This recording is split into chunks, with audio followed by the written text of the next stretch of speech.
Good afternoon, good evening, good morning. Whenever you have a chance into this this new Untouchables platform that is now really blowing my mind on a weekly basis, considering this esteemed group of folks that generate and generously provide their time week in and week out with their collective experience. But guys, we've been out in front of the mainstream with literally monumental news 2 weeks before the mainstream sinks its teeth into it, and this week is no different. But a quick introduction to kind of tee this thing up. I mean, look, we're in the midst of all things insanity from MAGA, particularly as it relates to, as we all know, Trump and Epstein and the response and how mainstream has played this, in addition to all the other things that we're going to delve into. And a quick introduction on the upper left, of course, June Carbone, the Rubino Chair of Law, Science, and Technology at the University of Minnesota. Directly underneath her, my colleague, my friend, my associate, Eric Vaughn, principal of Redpoint Digital Media. Thank you for being here, as well as also the face of Corruption Incorporated. To his right, none other than Paul Peltier. Wow, Paul, the former prosecutor at the Department of Justice, has just brought some monumental information the last several weeks, which I can't wait to get him started on what we're looking at. And of course, the legendary William K. Black below. And everybody, as always, their links and their descriptions will be below. But I want to just start things off just briefly with you, Eric. You had produced a micro sizzle, I would call it, of your proclamation that you're tired of the lies. Can you kind of put that in context to what we're looking at the moment, given some of the journey that we've been on? I wouldn't even know where to begin on this particular week. But I guess maybe that's the point. I just think that, and I think that everybody, I can't think of anybody who would disagree with this, that we have just been saturated by lies for so long, and it's just sickening. And I think that hopefully we're getting to a point to where everybody's just going to be like, enough of this, because it's not tenable. It doesn't do anything to allow us to move on as a country. It doesn't do anything to allow us to have any kind of a thoughtful or meaningful politics. It just destroys discourse everywhere that it is. And lies and corruption go hand in hand, right? And in this fight against corruption, it's like my whole channel is called Corruption Inc., The American Way, which unfortunately is an appropriate title. I'm working really hard, and we're all working really hard for that to be a terribly out of date title at some point. Um, but like this panel here, it's mostly, people who are fighting corruption on the front lines, or and have fought corruption on the front lines, primarily through legal means. But that's not the only way to fight corruption. That's what the press is always supposed to have been there for. But when the press basically falls under the same sway that every other part of our society falls under, gets purchased and gets sanitized. I mean, just last week in talking with Mark, we were talking about how the same company that is like running that's running the teachers the retirement system, and I think also the public employees retirement system for Ohio, all also own like 90% of all the newspapers in Ohio. And so, I mean, you make any wonder, it's like, why isn't there any news about like all the corruption that's like that running rampant within those systems? Well, if you own the press and you're doing corruption, one thing that you can do for sure is to make sure that your corruption is never played out in the press. And that's just one example. That's a small example here in Ohio. I mean, to say that that's not happening on a national and worldwide level is, I think would be erroneous. I mean, there's plenty of good places. And I think independent media has a very powerful voice within this. But even within independent media, I mean, you just think like a few months ago with all of the right-wing YouTubers, who were basically taking money from I can't remember exactly who, but they were. But they Putin. basically, Putin is right, one that comes to mind. right. And their excuse was, oh, well, we just thought it was a shadowy billionaire oligarch. That was like their better case scenario. I mean, everybody's able to be bought if you don't have the integrity to not be bought. And I think that that's sort of what this world has wrought, and all the news and all the madness that has come out in the last couple of weeks is just like further examples of all this. Well, that's And that go ahead. that's what we've been in the midst of the whole time. That's what led me to led us to these fine people that have been on the front lines of this thing the whole time, and we're making news. This group of people are making news before, and we'll get to Colbert in a second, but I just want to make this announcement and say this out loud in front of everybody watching this, and please like and subscribe and share the information that Eric and I were able to aggregate based on these incredible heroes in our system that really spans decades was quashed by the system. We were represented by one of the most powerful agencies in Hollywood that represents some of the most well-known documentarians that are connected to some of the most well-known celebrities in this country. I'll just name one, Oprah Winfrey, by the way. And they sat on Addie Polk's story that was a gateway to the largest RICO, well, the RICO that Mark Dan was able to convict, that unfortunately, Right. that so on and so forth. And so here we are now, weekly broadcasting the same voices, responding to this insanity that's now 13 years later. And I myself want to say to everyone that you need to watch and share this information, because what we're providing you is literally insight to what most of mainstream media is missing, doesn't have the capacity or the understanding to ask the right questions, nor the temerity to do so, as we've seen with Colbert, as we saw with the $16 million payout with Paramount, because Sherry Lansing and they want to make a merger and acquisition with Skydance. Folks, this did not just happen. This has been happening for decades. And give me your final thoughts on that, Eric. Oh, I was just going to kind of touch back upon like when we were trying to get the con out to the public. Um, what was happening in some of these decision rooms, no one can possibly know, but I do recognize patterns, right? So we had at various times at least three different levels of either agents or sales agents or what have you that were exceptionally well placed and able to get this in front of like some of the best and biggest decision makers in the film and streaming distribution world. And it was always this, right? It's like, oh my gosh, this is fantastic. Yeah, all my people think this is amazing. Okay, we're going to take this over here to this particular market, and and then crickets. It's like as soon as it got to the point to where it was like about money on the table, crickets. And so, I mean, what that means, who really knows? But what I do know is that when it came to the point of like the powers that be having to stroke the check in order to show the con, at least three times the exact same pattern, occurred and didn't happen. What was the actual reason for that? Who really knows? But it's peculiar. And anybody that I know who has seen the con has not mentioned how powerful of a piece it was and how well researched and how well produced it was. And so I don't think it was a product that was a problem. There was something else.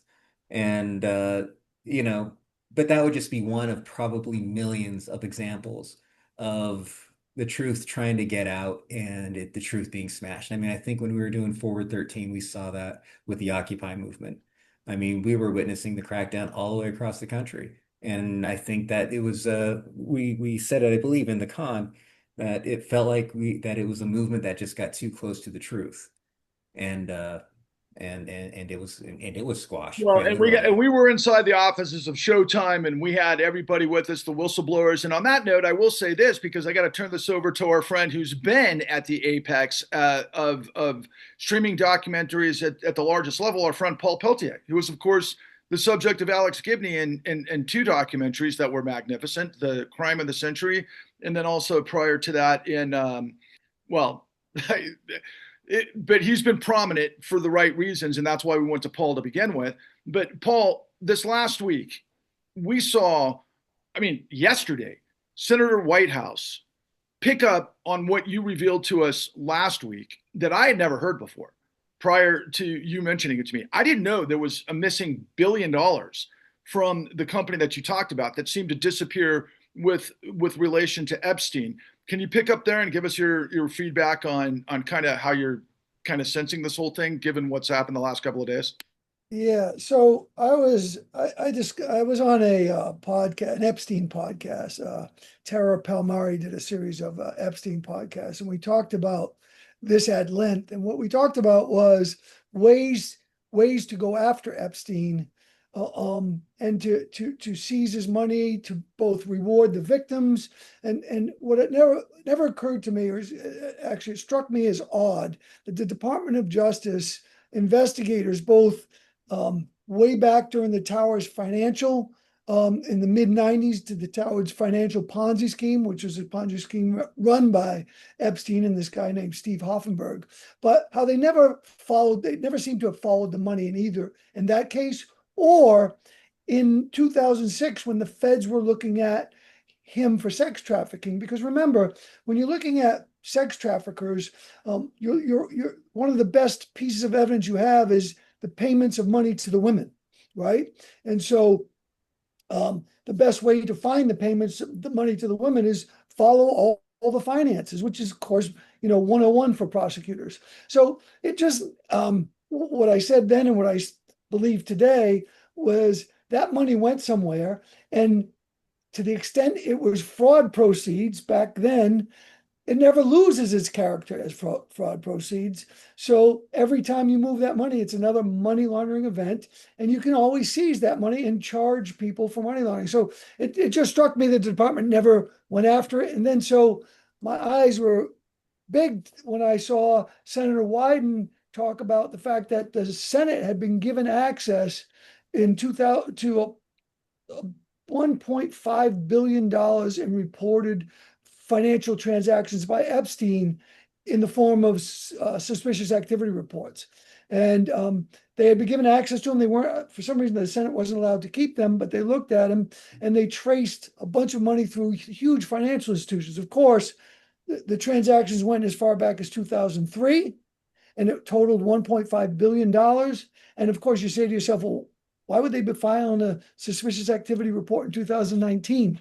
That's because banks typically don't do it until they're almost embarrassed or forced to do it. So you would have thought they would have done it in 2008 when he was first charged with sex offenses, but they didn't do it until 2019 after he was charged in Southern District of New York. So anyway, my point has always been that as it relates to Epstein, there's probably a cajillion crimes that you could find him committing if you just followed his money. And to find out this week that these SARs were a treasure trove of that type of information astounds me. I'm still confounded by it. But I'm also, and just a quick follow up, Paul.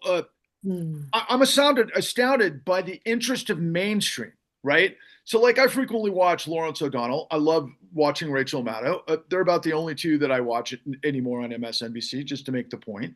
But whether it's the New York Times, whether it's anything that would be potentially Democratic leaning, or let's just say not a hotbed of MAGA, right?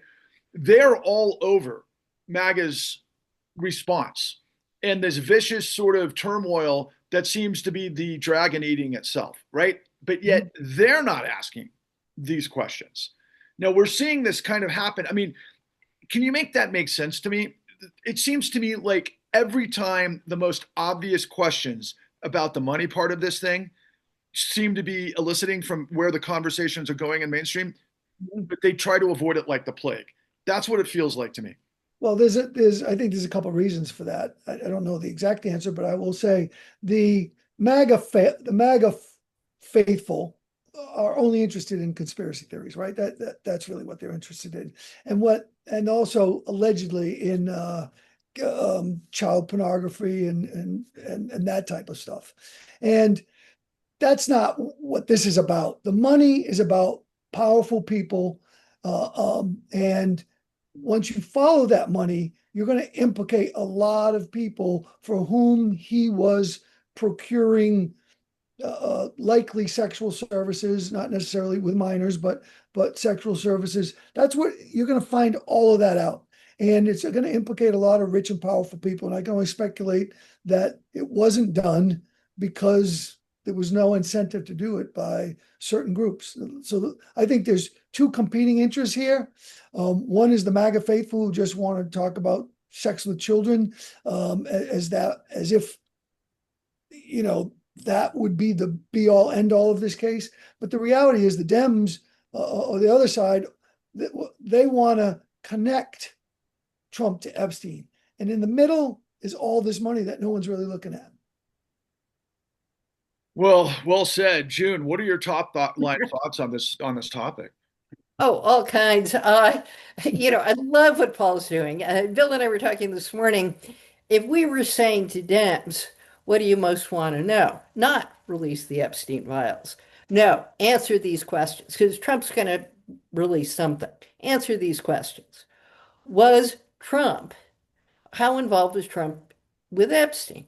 Financially, but on the procurement part too, we know that a lot of this was taking place at Mar-a-Lago. Two is what Paul said, follow the money. Epstein's business dealings, which are a scandal all by themselves, deserve investigation. And the third is what was going on with Acosta. So Acosta, who's the prosecutor in the Epstein case in Florida, who is appointed Secretary of Labor, has an interview with the Trump administration at the beginning. And they say, why did Epstein get a sweetheart deal? And he says, national intelligence, I can't talk about. That's a scandal. That fits in with the conspiracy theories perfectly. And somehow that didn't seem to prevent Comey, the daughter, not the father, from prosecuting Maxwell in New York. So what is going on? Okay. And for that matter, prosecuting Epstein himself. I mean, we should be asking those questions. They're really important questions. It is a scandal that there hasn't been more focus on those questions.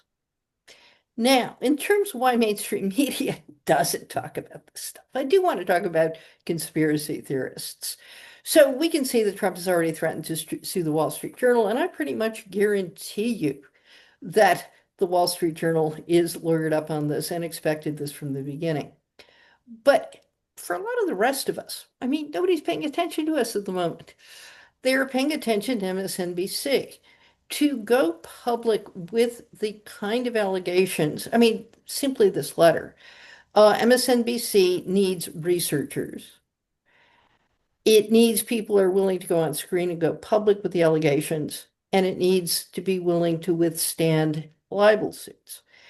And that discourages a whole lot of people. Now, MSNBC should be able to defend a libel suit. But if you think about who's getting information and willing to go public with it, this is an issue. The final point about just how this is not, this is asymmetric warfare. So I haven't seen the new Superman movie, but I've been reading the reviews. And the part I identify with, we all know Superman is, believes in truth, justice, and the American way, and is an immigrant, by the way, who's been adopted. But what happens in the new movie is Lex Luthor trashes him. It's really easy to trash people. It's really easy to trash people with things that are untrue. And once that untruth is out there, combating it is extraordinarily hard. So one of the things we should be asking, we attack mainstream media every other day. How about the conspiracy theorists? It's very important to recognize that Don Bongino in particular, Kash Patel as well, but Bongino in particular's livelihood comes from airing lies on TV. Or Tucker Carlson, who pretends to just be asking questions. But they're making money off this. They're making money over the gullibility of their base. And when you look at the psychology of the people who believe conspiracy theorists, hey, it's a whole lot of overlap with the people who fall for cults. They want something. that explains the world. You know, God created the world in 7 days, literally 7 days. And everything else in my life, well, six, and he rested on the seventh. Yes. um, my Bible studies as a Catholic were deficient. But if you think about how, especially people who believe in biblical literalism, or believe in conspiracy theories about Epstein, or believe Trump was ordained by God, as opposed to people who are religious in a variety of different ways, that is informed by, uh, by preachers who are into this for something other than their own glorification. And that's the difference. The more you look at cults, the more you see narcissistic sociopaths. When you look at religious groups and you take, I could offend the entire Christian universe here, but if you look at breakaway sects, they frequently are led by the kind of folks who end up in jail in Utah for sleeping with underage girls. And what you have are narcissistic sociopaths. And yes, they assume the Trump base is gullible. And yes, they're making money off them. And yes, they can't let go of this because when they do, their entire business model collapses. And that's as much a scandal as the rest of this. Which undergirds the entirety of what I would call the fraud, the control fraud that is the asymmetric information. The way, by the way, they explored this in Superman, and the film is over the top. I recommend seeing it. But the one scene that I thought really captured it was the people or the characters that they used to imbue who were using the manipulation of media. They had armies of monkeys sitting just typing and doing their thing. And I saw that and I thought that was really funny. But Bill, I got to turn this to you from this perspective. I just about dropped out of my chair when the initial response from Trump was that it was Obama and the Democrats that are using forgeries to be able to frame him. And that fits within the thing that we've discussed a lot of times, the lie, deny, the switch the blame and implicate calculus of Donald Trump, which he's exemplified through decades, like David K. Johnson has shown us. But in terms of where you're sitting and what you're aware of, particularly as it relates to, didn't Donald Trump go down for 34 felony counts primarily for falsification of business records, not to mention Will Letitia James case? He's made a career of falsifying documents. It's a good place to pick up. Okay, so first, the best is Bill O'Reilly, who created an alternate history to explain all of this. Forgot that Trump had been president during the key events and laid it all on Democrats. And then when the stupefied television presenters said, well, actually, no. On Fox. Riley just, completely blanked and could not process the world. So David Kay and I often talk about the fact of the immense cost of not taking down the sort of junior varsity control frauds, right? Who don't do all that much damage because they're junior varsity. But if you leave them alone, some of them become not necessarily better, but again, more audacious, right? Or they have a mentor. And again, I mean, people know this, but they don't think through this. What having the most perverse mentor available for the middle part of the 20th century was Donald Trump's mentor, right? And that was, this is a guy who was notorious for being Senator McCarthy's chief aide and all the lies and the distortion to help his gay lover and such and extort the army. That's what the Army MacArthur hearings were all about, right? This junior varsity level scam type stuff. But this idea that you just never tell the truth. If you expose a lie, you just make a new lie. And you deny it and you deny it, and then you reverse it and say, you're the one lying, you're the one lying, they're the ones lying. It's a simple play, right? If you did it in game theoretic terms, it was if they say X, I say negative X. Hey, yeah, we got that down. And the terrible truth is, if you are a white collar criminal in America, you will typically never be investigated, much less prosecuted. Mhm. And so let me pick up on what Paul said. So this is one variant of the key thing that made such a massive difference, where we go from 0 prosecutions in the savings and loan debacle to, literally 7,000 successful convictions, right, in the savings and loan and the banking industry. And that is in substantial part due to the creation of a criminal referral system, where you would actually get the information to the prosecutors. Because, the prosecutors investigate, but that's not their primary gig, and they've got all kinds of work to do. It's supposedly the FBI gig, but even historically, they had very few resources, and it got vastly worse after the terrorist attacks in New York. But now it's just total.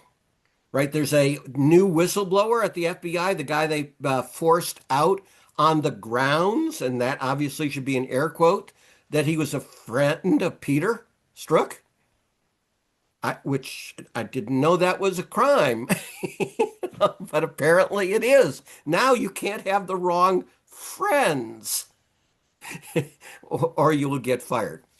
Okay, so what he said is Trump got rid at the FBI level of virtually any support for corruption and elite white collar crime, and said, his guy doing this said the reason is these laws interfere with business and elite businessmen. Well, we can't have that, type of thing, even though it can create a Gresham's dynamic and produce all these terrible results.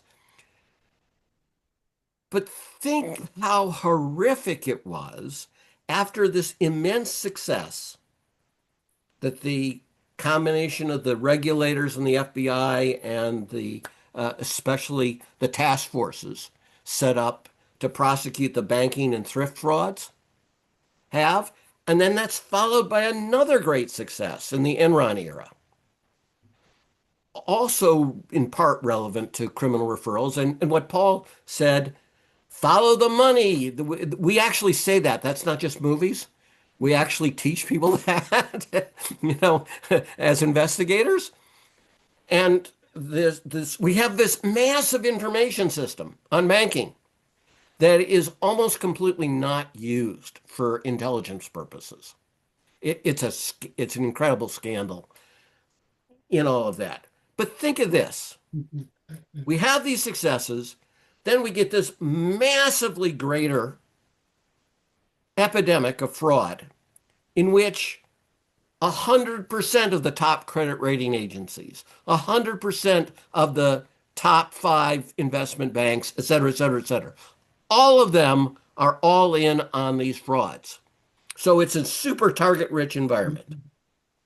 And not only do we not prosecute, we don't restore the criminal referral process in banking. So there were no criminal referrals. There were literally 6, apparently, according, to our compadre, who was Chris Lecker. a senior guy. Right. Literally 6. We made over 30,000 at our little agency, to give you the contrast. You don't have that, you don't get prosecution. So what usually happens is they get away with it as white-collar criminals. And it's a sure thing because it's accounting fraud, right? And so you do scams that scratch each other's backs. And in that world, not always, but think of it Venn diagrams, there is actually a considerable overlap with people who are bent, to be polite in all of this. It's the same general psychological traits that say, yeah, rules, screw the rules. I want to have sex with a kid. That turns me on, type of thing. Boy, I'll go out and do that. And what happens again is they get away with it. And that's our job, is to break that cycle. And we have not been allowed to do our job now for roughly 20 years. Okay, and to the shock for those watching this, I want to build upon that because of just this melee in media. So, for example, this week, Paul, and I couldn't stop thinking about you and the wonderful work you've been doing with Eric recently, particularly on you looking back at your time in the Justice Department. But as we've discussed the last several weeks, we've talked about the failure of, let's call it the Bondi Department of Justice, and all of these elements that we're seeing with Emil Bove, considering the Democrats walked out yesterday. And I hope we can discuss that after we get through this aspect of it, though. Yeah, but that's an oxymoron run by regular morons, the Justice Department. Right. But think about this, right? So one of the most watched and respected attorneys in the country is the former general counsel of Hillary Rodham Clinton's presidency, a gentleman by the name of Mark Elias. And he's doing great work as it relates to the gerrymandering and what's happening in the states and what's going to affect the elections. And I feel like I get a lot of incredibly important information. I rely on him for a lot of important information. He was he was elevated by 60 Minutes as the only courageous attorney to speak up against Donald Trump, because of course Donald Trump identified him and that was the context. But in turning this question to you, Paul, they went out of their way to deride the Bondi Department of Justice, featuring none other than Eric Holder. And I found myself thinking, throughout this whole process, it was exactly what Bill just said, that you lived through, that you can speak to in a way that few have had the courage to. But what does America writ large need to understand about this composite cloudiness of who's right and who's wrong in this maelstrom of lies where our Department of Justice is failing us? Well, I think we've talked about this, and sort of Eric hit on this in terms of the whole Trump administration is built on a lie, right? Everything that he does and everything that they stand for seems to be built upon a lie. Let me give you an example in relation to your question to Bill that you started off with, and that your question was, all of a sudden Trump starts saying, well, the Epstein files were created by the Democrats. They were created by Biden and Obama and and Hillary. Now remember, he said this last week right after they denied there were any files. And I'm scratching my head and I'm like saying, how? He's now saying there's files. They're just fake. And I wondered why he was saying that. And then it occurred to me last night that it's because the Wall Street Journal was asking him about these photographs and these cards, these pictures and these cards in an album that he really couldn't deny because it's a leather-bound album, right? It's not a fake. So Trump is already planning 3 steps ahead to plant this lie about these fake documents planted by Obama and his ilk. So it just shows you that everything they say is a lie. It's false, and it's meant to maybe change the subject, maybe cover up for himself. but it's a lie and it's a cover up. And I think we just have to start with the notion that if Trump is saying it, it's probably false. If Trump or his acolytes are saying it, it's probably false. And if you watch the Star Wars bar of a of a meeting in his White Office by all the people in his administration, and you just listen to what they're saying, it's all untethered to the truth. Mhm. Right? And so it is fundamentally false, but the people are believing it. And quite frankly, I did see Superman. I did see the monkeys typing all this stuff, and I thought for the first thing, these monkeys are creating the framework for his executive branch sessions, and it's just crazy. But people buy it hook, line, and sinker. If you're asking me how to turn Americans into smart people, I think the best way you do that is to get another voice that's powerful enough to resonate and break through at least those people that are starting to believe this stuff. Okay, so we, because of you guys, had the good fortune to build the case, all of the elements, right? From liar's loans and the ninja loans and all of the different types of fraud mechanics that would create the great financial crisis, this monumental meltdown of the global financial system predicated on lies, predicated on forgeries, predicated on millions and millions of felonies. That that the Department of Justice would, of course, with a proactive AG, Eric Holder, would want to obviously arrest and prevent from further damage to the American people. And I've looked into all of the other elements, based on, of course, do they create a Great Depression? Does it create World War III? And of course, what we learned from everybody and many others that appear in the con, no, you arrest the guys who broke the law. The banks aren't going to be, go away if you arrest the guys on the inside, but you have to have the criminal referral process, and you have to have the fundamentals of our institutions doing what they're designed to do. And what we're just seeing and what we all know is they've all collapsed. They've all collapsed completely under a Trump. And this week we've seen, and I'll turn it to you, June, and hopefully we can get some, more context on this. Yesterday, of course, the Democrats stormed out of the out of the Senate because of what was happening with the Republicans, given Emil Bove's, confirmation moving forward. Given what we know, the whistleblowers had laid on us last week, that he's literally an inside, shall we say, agent of anti-law that is being considered to be, of course, a fast track to the Supreme Court. I mean, this is what we've come to, right? Yeah. So June, what happens when institutions cannot maintain their integrity? Well, but this is the Republican playbook and has been since at least Newt Gingrich. What did Gingrich want to do? Have Clinton fail. So even things that Republicans traditionally believe, they didn't agree to. It was obstruct, investigate, embarrass, okay?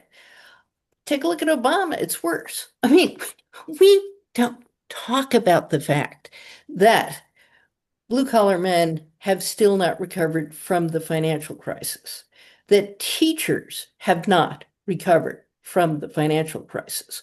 Why haven't they? Because Mitch McConnell said no to everything Obama wanted after 2010.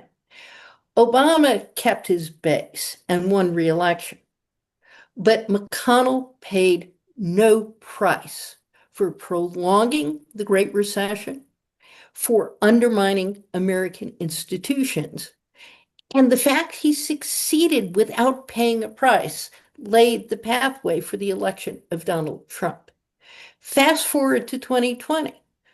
The economy is in free fall. McConnell does it again. We don't talk about the fact that Trump wanted as much stimulus as possible to grease the wheels for his reelection. McConnell prevented money from going to the states that would have prevented the layoff of teachers. The assault on teachers is led by Mitch McConnell, and he has paid no political price for it. So when you talk about destroying institutions, that's the point. They benefit from it. You destroy institutions. The FBI, we all know the FBI is the deep state. Forget about the fact they voted for Trump. They're the deep state. We can get rid of them. We have gotten rid of counterterrorism experts. Why? Because they think Russia is trying to rig elections for Trump. Get rid of them. We have, that's the name of the game. He has been assaulting the judiciary since before he became president. That means you can appoint loyalists to the Supreme Court.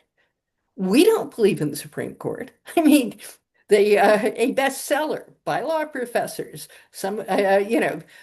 is called Lawless. The latest op-ed on the Supreme Court's most recent action says, oh, they don't believe in the rule of law. So that's the point. And that, again, opens the door both to conspiracy theorists, it strengthens them, and to authoritarian countermeasures. So let me end on one technical point. The latest news today is Pam Bondi has asked to unseal the grand jury records on Epstein. Let's talk about what this is really about. First, if they don't release some of the files, she can say, not me, I tried. It's the court's fault, and Trump can attack the courts, even if they're protecting him. Secondly, I assume, and Paul, you know more about this than I do, that it's unlikely anything embarrassing about Trump was given to the grand jury in these cases. Yeah, so it's safe. And the final point is, the other question is, who else is he protecting? I found it very interesting that Adam Schiff suggested, instead of suggesting simply that Trump was, thick with Epstein, that it was fat cats, oligarchs, people in the Trump orbit he's trying to protect. I have no insight into that. Well, that's interesting on two fronts, Bill.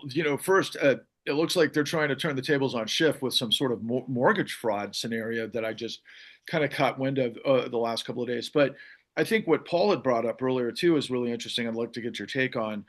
There's kind of a viciousness on the side of these kleptocrats that obviously were born before Trump, but were also the guys that played roulette that created Trump, but now seem to be turning on him. I don't think we would have seen as much on Epstein as long as we have over the course of the last several days if it hadn't been the commitment of Elon Musk on X, which has become nothing but Epstein 24/7 in a way that is just remarkable. All you have to do is take a look at it, engage it, and go, yeah, this is programmed. And second, Rupert Murdoch and the Wall Street Journal. Was that a surprise to you to see these two giant kleptocrats effectively turn on Trump?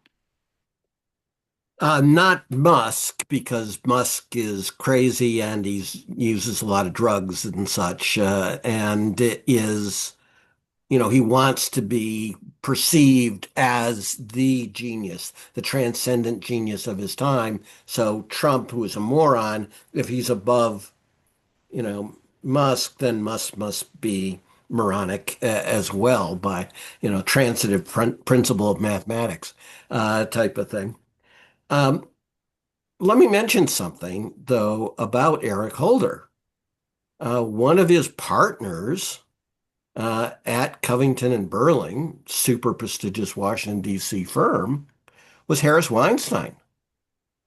And people probably don't know who Harris Weinstein was, but he was chief counsel of the Office of Thrift Supervision when we did all those criminal referrals and prosecutions. And he was a super hawk about it and the enforcement actions. And he was absolutely all in on how this looting occurs. And then Eric Holder and his compadre, who comes over from Covington and runs the criminal division, declare, basically, there is no such thing as looting, because it wouldn't make sense to loot your own firm, even though it's actually historically the most common cause of really major bank failures. I mean, going back hundreds of years and such. So You would think the very first thing you would do if you were going to be the attorney general under a financial crisis is go, Harris,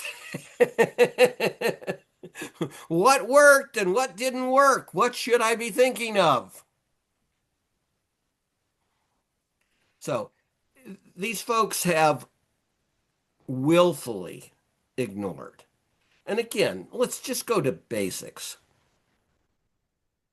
How in God's name does Obama win the presidential nomination?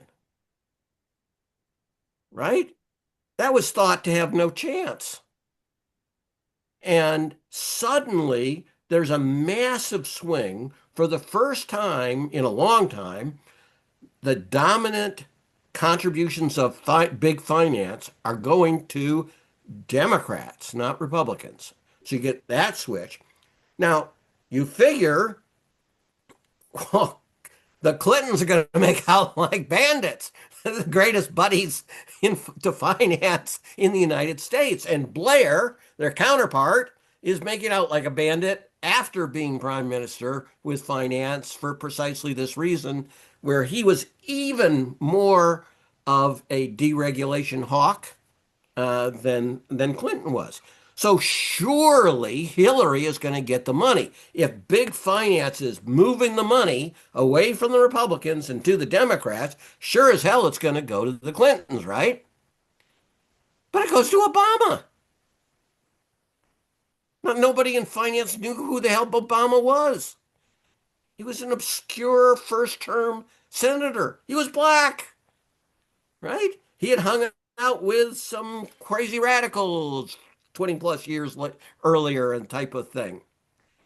So that type of thing only happens if people that finance absolutely trusts put in the word that this guy is going to be really good for us in finance. And of course, he was incredibly good in finance in a number of ways, but mostly from this failure to prosecute.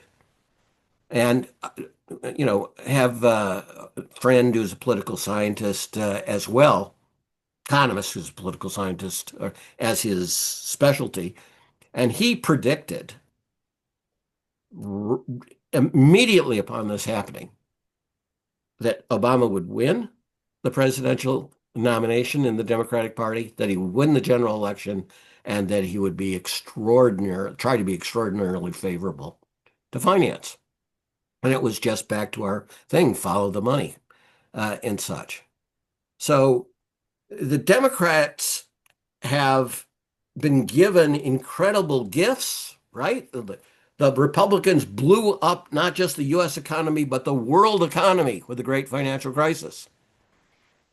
And within 15 months, Obama was saying we need austerity and we need to, American people have tightened our belts, so the government needs to do so as well. No, if you're in a recession, this is the debt trap, but people aren't spending. And so this is precisely when the government needs to spend. So life is in one sense crazy, but in another sense not crazy at all. If you follow these interests, you end up pretty much understanding what's going to happen. Well, on that note, we're running out of time, so I want to give you guys a chance. I'm going to just ask kind of rapid fire as we go around to the conclusion of this particular discussion. Just one question apiece, and then we'll close it out. But Paul, just really quickly, even though there's so much to say, can you give us some inside thoughts on Emil Bove and what's going on? I mean, from your perspective.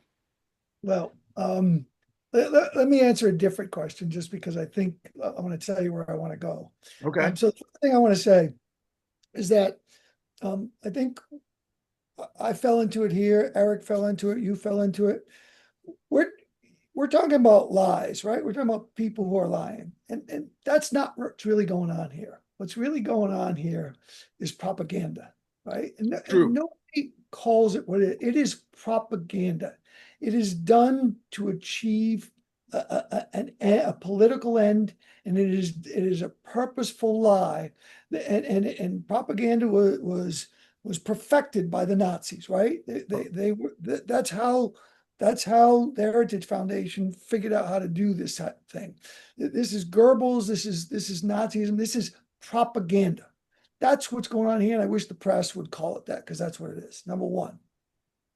Number two, I'd like to focus, at least next time we talk, on corruption, right? Because I think that all of what's happening here creates the atmosphere in the petri dish of corruption that's going on now in the department, everywhere. And I want to point to one episode that happened this week that I think is sort of exemplifies what I'm talking about. So we all remember when Trump was first elected, in this Russia alleged hoax. Remember, Donald Trump Jr. met with Russians in Trump Tower, and they lied to us, and they said it was about, the Russians wanted to talk about adoption. No, they didn't want to talk about adoption. They wanted to talk about getting rid of the Magnitsky Act, which was created initially about adoptions, but it ended up being much broader. It became a way to sanction oligarchs, and not just to sanction oligarchs, to seize illegal proceeds, theft monies, corrupt monies from foreign governments. So, and the Russians were pissed because we were very effective at using the Magnitsky Act to harass Russian oligarchs. Well, this past week, Trump floated for the first time using the Magnitsky Act to sanction the judge who is prosecuting Bolsonaro in Brazil, right? So it's the complete reverse of what the Magnitsky Act is supposed to do. So they're now using offensively the anti-corruption tools that we had that work so well to actually manifest more corruption. And I think that that's something that it boggles my mind, but I just think it's a tip of the iceberg. And I think that hopefully we can focus a little bit more on that next time. Absolutely. Thank you for saying so, and we will. And June, just a quick reaction, if you don't mind, to NPR and PBS funding cuts. Oh, well, everything Trump touches dies. I mean, this is part of a piece. They get out a different message from the mainstream media sometimes, but certainly from the Trump media. That has to go. And that's what he's doing one step at a time. I don't think we should be surprised by all of this. He wants loyalists. So here's my question. How do we deal with this? I think the bar associations have to be asking the question. They should be disbarring Emil Bove, even if he's appointed to the Supreme Court. And they should get around to disbarring Clarence Thomas while they're at it too. The issue is, how do you restore trust in institutions? Well, Bill likes to talk about what happened in the savings and loan crisis when there were 10,000 criminal referrals and 1,000 serious felony prosecutions. That's what we're talking about. But for that to happen, and for Trump not to be able to spin it as lawfare or the other side doing what he's doing, you really need disasters. And I mean like the Texas floods. Disasters. Trump is out to kill his own supporters. When you look at what happens if you take away Medicaid, when you look at what happens if rural hospitals close, which are happening now, not because of the Medicaid cuts, which are designed to take effect so Trump isn't accountable for them, but because of changes in the reimbursement rates for public hospitals on which they depend. Okay, the biggest source of job growth in rural areas following adoption of the ACA was rural hospitals. The ACA created more jobs in rural areas than anything Trump has ever done. So he is out to kill his own supporters. I predict a financial crisis will come sooner or later, but it could be after he leaves office. But connecting these people to the people who are dying in Texas floods, the Medicaid cuts that are going to kill people, the next wave of bankruptcies that is almost inevitable, even if it doesn't cause a global financial meltdown, which it might. You want to link these people to bad things and then think we need the lawyers disbarred. We need criminal prosecutions of the grifts. They can't take place until Trump leaves office unless the states can go after some lower level people. But there needs to be, what happens after the fall of other autocracies, the Truth and Reconciliation movement, denazification, accountability. And we should be thinking about that now. The message I want out there, anybody in the current DOJ who destroys any document in the Epstein files will be prosecuted sooner or later. We will find out. Wow, that was incredibly powerful, June. And Bill, your comments on what's happening at the Federal Reserve, given June's proclamation that sooner or later we're going to see potentially a financial meltdown again, and just in context to Jerome Powell and the mishigas between he and Trump. It's not a battle that Trump likely will win, even if he purports to win it. In other words, one of the worst things he could do is succeed in getting rid of Powell. The market would probably react very badly. And then final question to you to start it off, and then just kind of a round robin here. Can I get your comments about Paramount and Stephen Colbert's cancellation? Let me do something different that we've set up twice in prior broadcasts. June and I were both federal programs branch attorneys. By the time we're speaking, over 70% of the federal programs branch attorneys have resigned because of the Trump, and over half of the supervisors. And of course, the Trump administration spared them on the way out with a press release from the White House press secretary. So people are voting with their feet, and the Justice Department is losing many of their best attorneys, and they're losing them at an incredible rate.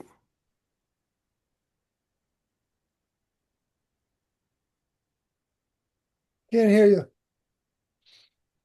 I appreciate what Bill just said, Paul, because maybe what I just did was kind of an example of a distraction to something that's less important than what he just laid on me, right?